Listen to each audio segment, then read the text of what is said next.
Hola, ¿cómo están? Bienvenidos a Royimi, yo soy Carmen. Y yo soy Pablo. Y en este canal hablamos sobre Japón y hoy no es la excepción. Hoy les vamos a hablar sobre la influencia que tuvo el gran incendio de 1657 en el Tokio moderno. Sí, es increíble como un acontecimiento que si bien fue traumático en todos los sentidos para la sociedad en Tokio, en esa época era todavía Edo, la ciudad se llamaba Edo, cómo moldeó los barrios, la forma de las calles, la separación de los edificios, a que continúe todavía esta tendencia dentro de la ciudad actual de Tokio, ¿no? Así es. Y bueno, ¿cómo se dio este gran incendio? Hay muchas versiones. Una de ellas es de que un sacerdote estaba quemando un kimono que estaba, como decir, maldito. Sí, todo es una limpia, historia, digamos, sí. una historia un poco triste quizás, pero bueno, eso es lo que se cuenta como leyenda, ¿no? Lo cierto es de que esa zona donde se inició este gran incendio era una zona que era muy propensa a que cualquier chispita se hiciera más grande y se hiciera un fuego considerable, ¿no?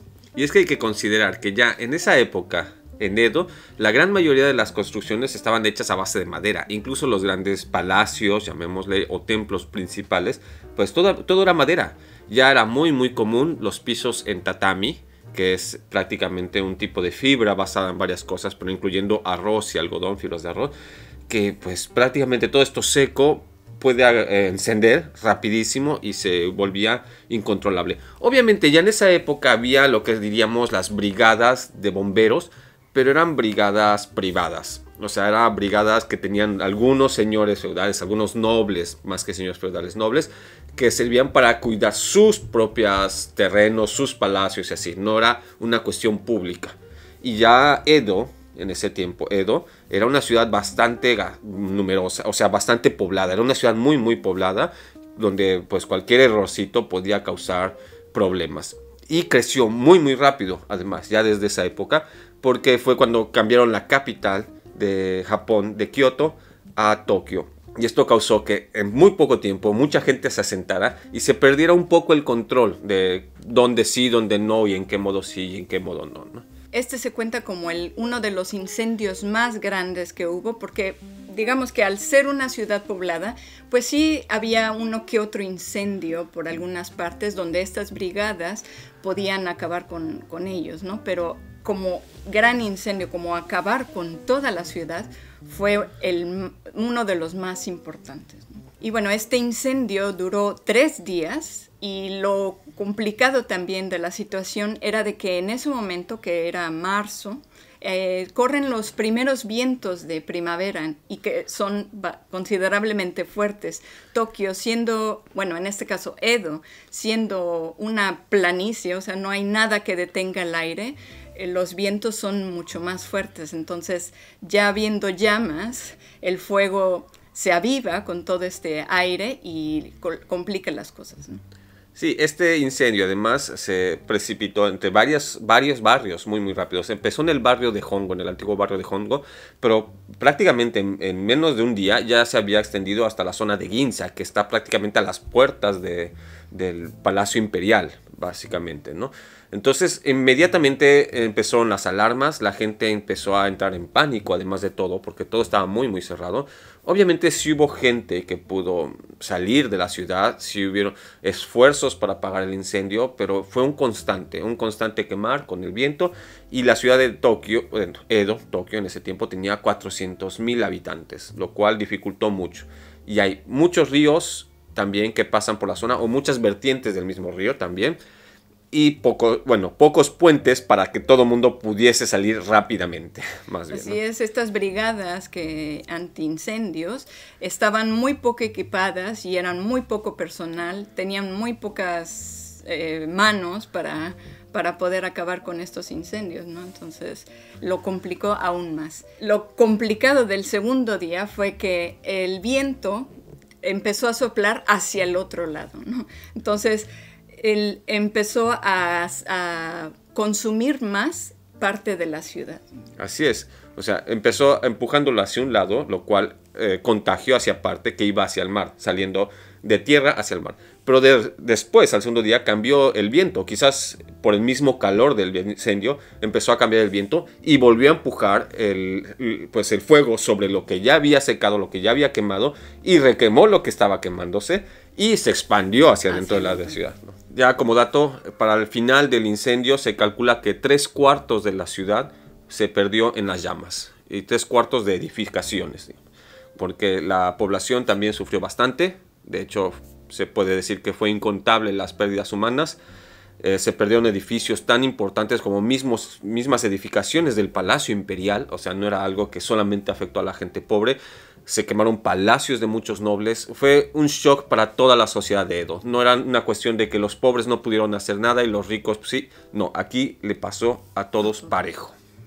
También habían ciertas complicaciones, como que se trabajaban los granos o la madera para las construcciones y todo esto dentro de la misma ciudad. O sea, no era que se traía de fuera, sino se traía de fuera la materia prima y se trabajaba dentro de la ciudad de estas cosas. Y esto nuevamente ayudó a que creciera el incendio descontroladamente, ¿no? Las edificaciones estaban muy cerca entre ellas, entonces las llamas, siendo tan altas, contagiaban, digamos, a los otros edificios de una manera impresionante, rapidísimo, ¿no? Hay muchos escritos y arte pictórica que muestran este acontecimiento. O sea, fue algo que impresionó definitivamente a la gente de Edo, pero a la gente de todo Japón, ¿no? Como es de esperarse, después del incendio, después del niño ahogado, pues hay que tapar el pozo.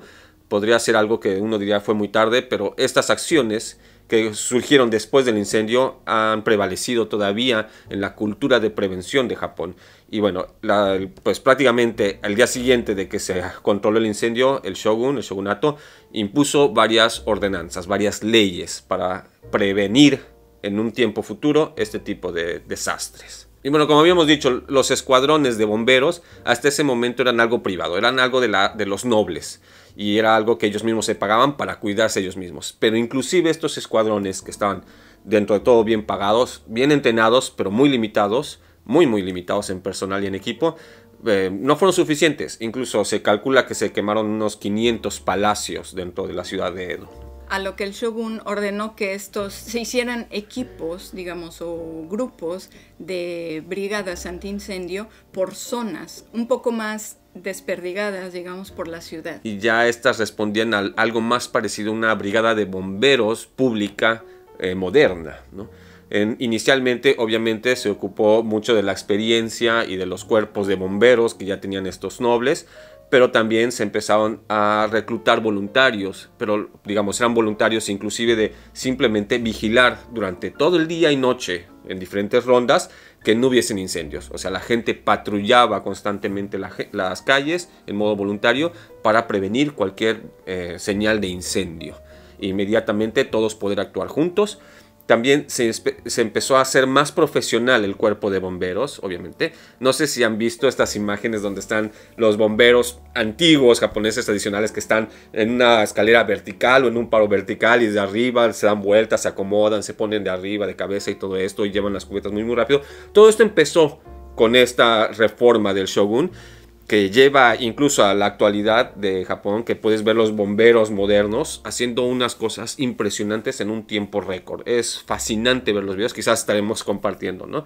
Pero básicamente esta tradición de las brigadas de bomberos, de los voluntarios para estar checando y todo esto, nació en el periodo Edo después de este gran incendio. De algo, una catástrofe, un problema, nació algo bueno, que fue una reestructuración de la ciudad y la organización de estos grupos antiincendios.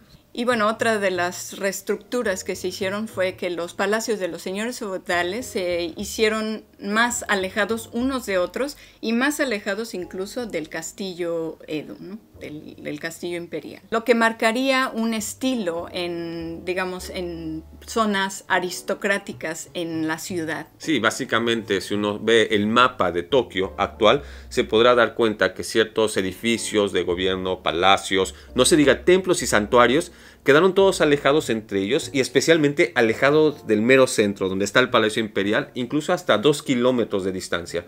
Todo esto con la idea de que, bueno, si se quema uno, pues no se van a quemar todos. Digamos, si hay un palacio quemado, va a ser una cuestión solamente de ahí y todavía el gobierno puede continuar. O si, bueno, no se diga que los palacios y los templos contenían también muchas veces mucha comida, muchos granos, mucha materia prima, servían también de refugio para la sociedad y eran enormes, o sea, eran unas fogatas impresionantes y agarraban fuego, ¿no? No es lo mismo que se quemase la casa de un cualquiera, que finalmente la podían apagar a cubetazos, a que se empezara a quemar un castillo, un templo, que podía estar ardiendo mucho más tiempo, ¿no? Se calcula que antes del incendio la ciudad de Edo medía unos 8 kilómetros de circunferencia, ¿no? Más o menos en la reestructuración lo que quisieron hacer fue ampliar zonas, digamos, que estuvieran más alejados los edificios, las calles las hicieron más amplias para que no hubiera este contagio de llamas si es que alguna de estas estructuras se empezaba a quemar. Y entonces lo que pasó fue que se duplicó la ciudad en tamaño, ¿no? Se calcula que hasta, bueno, sí, el doble de lo que era antes. Sí, digamos, sus fronteras crecieron considerablemente. Todo tuvo que alejarse, todo tuvo que dejar su espacio. Todo el mundo tuvo que tomar distancia, como en la escuela, entre edificios, entre calles, y la ciudad inevitablemente se expandió sus fronteras, ¿no? Esto disminuía la densidad dentro del centro urbano, que ayudaba a organizarse mucho mejor, a disminuir las pérdidas inmediatas y, como decía Carmen, a que las flamas no se traspasaran de un lugar a otro, no se contagiaran tan rápidamente. Y bueno, la construcción de muchos puentes también. Si ustedes vienen a Tokio, actualmente hay muchos puentes por todos lados, porque habiendo tantos ríos, como decíamos, la gente en ese momento no pudo huir por falta de una vía de escape. También eso fue lo que hicieron, ¿no? Construyeron puentes para que la gente pudiera salir en un estado de emergencia. También algunos barrios, como el barrio de las personas, los, digamos, carpinteros, los que trabajaban las maderas, pero era desde carpintero, leñador, digamos, llegaba la materia prima, preparaban la madera, construían y hacían muebles con la madera. Todo esto estaba en el barrio de Nihonbashi, que prácticamente es el corazón de Tokio. Y esto se dieron cuenta que era un grave error, porque fue lo que más fuerte ardió, y decidieron pasar todo este barrio fuera de la frontera de la ciudad en esa época. Actualmente ya está dentro de Tokio nuevamente, ya no manejan la madera de este modo, pero sí sigue habiendo industria de madera, pero otro tipo de industria. Se quedó como una zona industrial, incluso actualmente, uno lo puede notar, pero bueno, prácticamente esto quedó fuera, cerca del río Sumida, y del mismo modo lo pusieron cerca del río, para que fuese muy muy fácil de apagar en poco tiempo, en cuestión de emergencia, ¿no? También dentro de las medidas se drenaron algunas zonas cerca del río, con la idea de poder expandir más los barrios habitacionables, ¿no? Este fue como Honjo. Entonces todas estas zonas eran las nuevas zonas para la gente, las residencias, exacto, ¿no? Para los que perdieron sus casas o los que quedaron fuera del centro, digámoslo de un modo. Y obviamente se empezaron a comunicar muchísimo más estas, como decía Carmen, se pusieron puentes. Y también se empezaron a dejar zonas, digamos, como de buffer. O sea, simplemente un espacio vacío donde no se construya nada, con la idea de que si el incendio, por desgracia, crecía hasta ese punto, no pudiese seguir a más porque no había con qué contagiarse. Digamos, eran enormes terrenos baldíos donde se mantenía siempre limpio, sin que dejar que se creciera la vegetación y se secase, ¿no? Eventualmente, inclusive estos terrenos buffer se convirtieron en lugares tipo plazas informales donde la gente podía ir y estar un rato con su familia, ver vendedores, llegaban artistas ambulantes, se convirtieron, digamos, en plazas públicas, ¿no? Así es, como lo que actualmente dirías un mercado o un centro comercial al aire libre, algo así. Incluso estas plazas, estos espacios plazas, fueron tan fuertes, tan populares entre la gente, que empezaron a haber festivales en estas zonas. Y el festival del río Edogawa, de Hanabi, es un matsuri donde vemos los fuegos artificiales todos los años, es súper famoso en Tokio, empezó de este modo. Porque en esa zona empezaron a hacer este tipo de festivales durante el verano. La gente llegaba en el verano a comer, a platicar y todo, y empezaron a jugar fuegos artificiales. Paradójicamente, ¿no? Fuegos artificiales, pero... Claro, pero estando cerca del río no hay problema, ¿no? Y bueno, esto no solamente ocurrió el incendio solamente ocurrió en Tokio, por fortuna en Edo, a este gran incendio, Pero todas estas medidas se aplicaron a todas las ciudades por todo Japón, básicamente, ¿no? Especialmente cuando eran ciudades grandes o estaban en alto riesgo de incendio por el tipo de viento que corría, por la sequedad de la zona, etc. Entonces todo esto pues remodeló la forma de construir de Japón, de urbanizar. Su planeación urbana sería la palabra más correcta. Por eso ven que siempre al pie de los ríos queda mucho espacio, más espacio que incluso la creciente del río. Y es porque no solamente estaba pensado para cuando creciese el río, sino está pensado que detenga la expansión de los incendios, ¿no? Aquí en Japón está considerado como un crimen muy grave quemar edificios. Digamos, las penas son muy altas, incluso a veces hasta mortales. No es que solamente quemaste una casa, no es el crimen contra una familia o contra una oficina, un gobierno o algo así, sino es un crimen contra toda la sociedad, contra toda la ciudad, porque un solo incendio provocado en una casa puede pues contagiarse rapidísimo en una ciudad que básicamente está cimentada en madera. Así es, uno de los simulacros más elaborados es este de antiincendios, porque en cualquier momento puede pasar y bueno, es algo que más que un terremoto se puede controlar. Incluso todas estas medidas desde Edo para prevenir el incendio también tuvo mucho que ver con los materiales que empezaron a utilizar para las casas, el tipo de madera que buscaban utilizar que fuese, digamos, relativamente más resistente al fuego, en su nivel de cuán seco está o el tipo pues digamos, de recubierta, de laca que se le ponía, al punto que incluso hoy en día se siguen desarrollando muchas técnicas para crear maderas y papeles que sean muchísimo más resistentes al calor aquí en Japón, con bastante éxito. De este incendio de 1657 dejó una cicatriz enorme en la sociedad japonesa, que de ella hemos logrado aprender mucho y seguir adelante para prevención de los incendios. ¿Y ustedes ya conocían sobre este gran incendio en la ciudad de Edo, actualmente Tokio? Cuéntenos en los comentarios. Y los invitamos también a seguir descubriendo Japón con nosotros viendo estos videos que aparecen en la pantalla y a darle like a este video. Los esperamos en el siguiente video. Adiós.